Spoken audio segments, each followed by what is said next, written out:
The core of the problem is mainstream university teaching, all protected by the First Amendment, all protected by academic freedom, and impossible to go after as a law enforcement issue.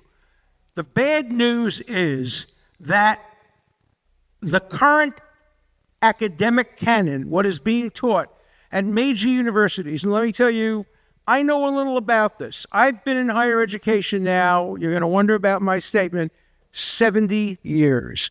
I started out in college in 1955. I was the president of the student government at Brooklyn College. I was then editor-in-chief of the Yale Law Journal. I then became the youngest professor in the history of Harvard Law School. So I know what I'm talking about when I talk about the academic canon. What is being taught today, not by extremists, but by your children's friends, by your friends' children, by mainstream academics, by Jewish academics, by academics who in shul call themselves Zionists, but out of shul won't defend Israel. What is being taught today on college campuses as part of mainstream courses is the essence of anti-Semitism.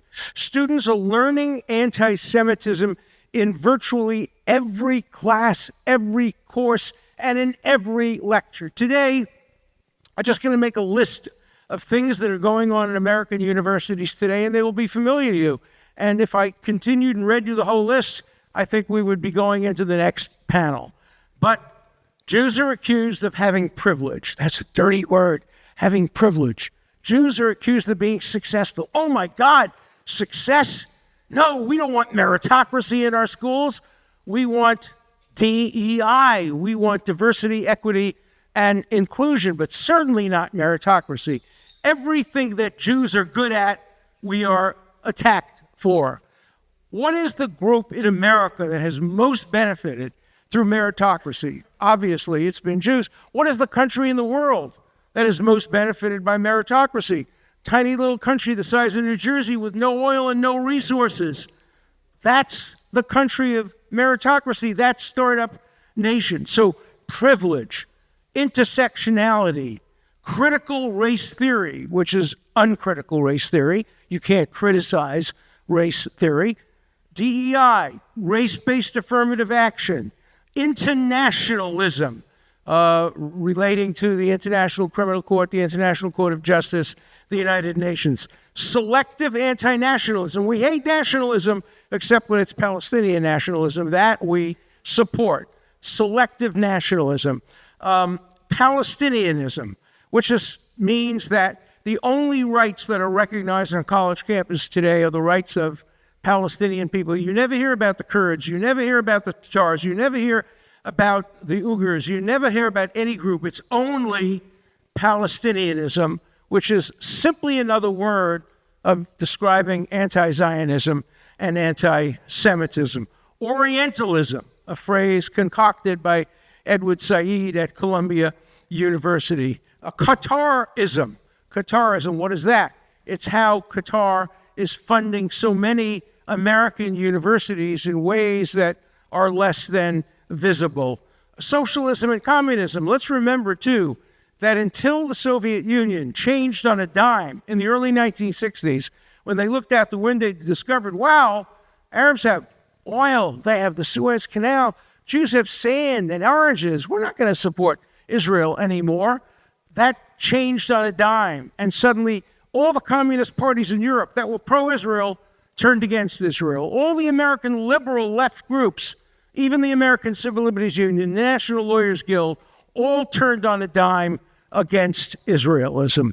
Human rights. I have devoted my life to human rights. Human rights have become today human wrongs.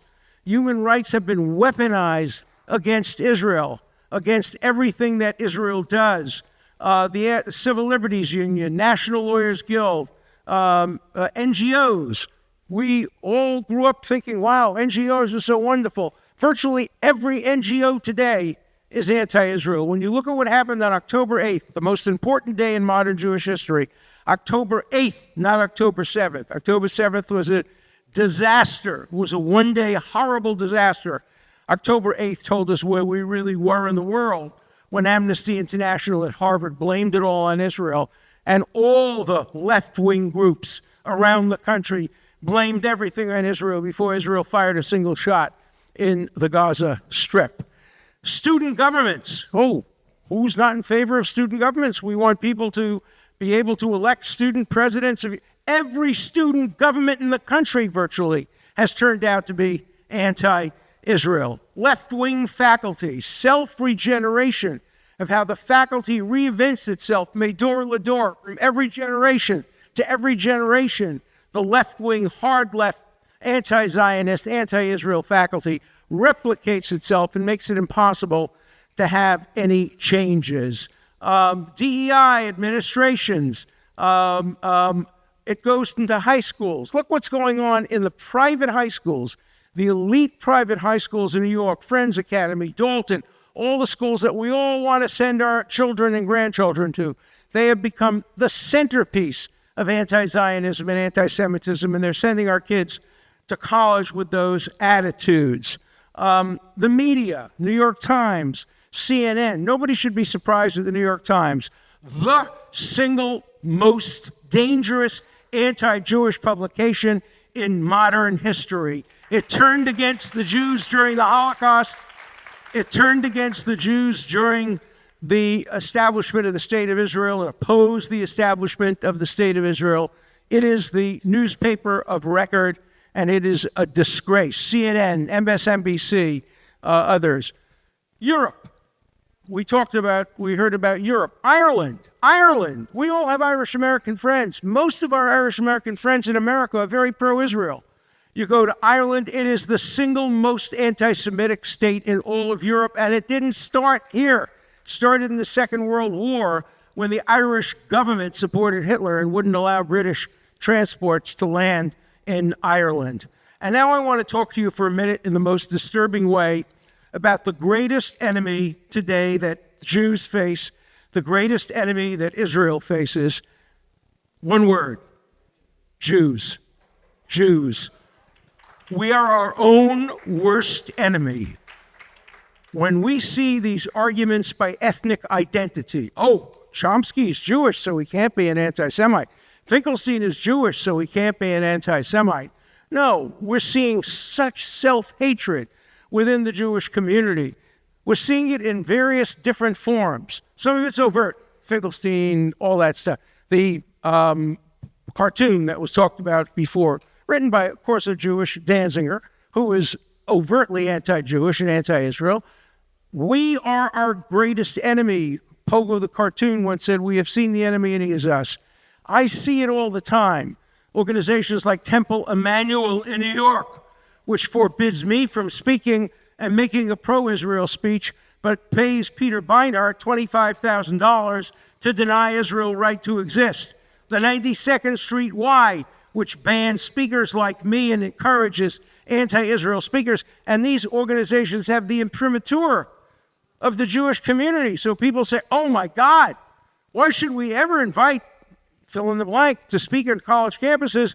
The Jewish organizations won't even have him. So we have a real problem of our own. And so I'm not going to be as optimistic as the last four speakers. We have survived in the past. That doesn't mean we're going to survive in the future. Our destiny is in our hands. It's not in the hands of some historic compulsion that we will always survive and that the joke will always end with "let's eat." No, we did not survive the Holocaust. We did not survive. We failed the Holocaust. The Jewish community of Europe ended forever, permanently. The Yiddish culture ended permanently. There are remnants of it today on American campuses, in American cities. But the Jewish culture of Europe, one of the greatest cultures in the history of humanity, ended. We lost that fight. And we lost it perhaps in part because of Jewish leadership. Because Jewish leadership, Rabbi Wise wouldn't stand up to Franklin Delano Roosevelt and many other Jews, people who law firms are named after today. Proskauer hated other Jews. So many German Jews in New York wouldn't lift a finger for Jews in the Holocaust. And so for me, the negative message is this. Look, the Talmud says that prophecy ended with the destruction of the Second Temple. I'm not going to argue with that, and I'm not going to claim to be a prophet. But I'm going to tell you there's one easy way of predicting the future. You look at who are the leaders in American colleges and universities today, and you know that 20 years from now, thank God it'll include people like Shabbos Kestenbaum, but it will also include many of the anti-Israel leaders. They will be members of Congress. Kestenbaum will be a minority member of Congress, but the majority will consist of people today who are creating this problem on college campuses. So yes, I can predict the future. If we don't change it, we will see what's going on in elite high schools today, colleges tomorrow, universities, law schools, and medical schools the day after tomorrow, Congress 5 years, 10 years from now, the presidency 20 years from now. We are on a dangerous trajectory. The trends are all going in the wrong direction, and we have an obligation to change that. We must change Jewish leadership, we must change Jewish attitudes, and we must change our priorities. My wife and I made a decision. On October 8th, we have a family fund. We contribute widely to educational, artistic, everything else. We've changed that. Our priorities now are one and only the Jewish people in Israel. I contribute all of my time and all of my money and all of my resources to the Jewish people and to the state of Israel. And I think that many should follow and begin to prioritize. I think you have to prioritize in terms of elections. I'm not going to make a speech about who I voted for, who I didn't vote for, and who I will vote for. But I will tell you that my votes will be determined, will be dependent on my grandmother's old statement. I remember coming back from a game and saying, oh my God, the Brooklyn Dodgers won. And my grandmother says, yeah, but was it good or bad for the Jews? And that's the question that I ask today primarily. Is it good or bad for the Jewish people, for our survival? Is it good or bad for the survival of Israel? The United States will survive. That is for sure, no matter who is in charge.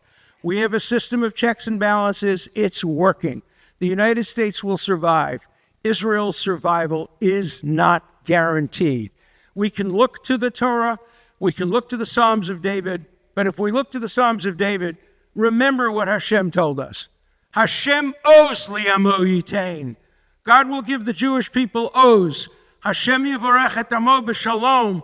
Only through oz, only through strength will the Jewish people survive. We have learned the lesson of history that morality is not enough.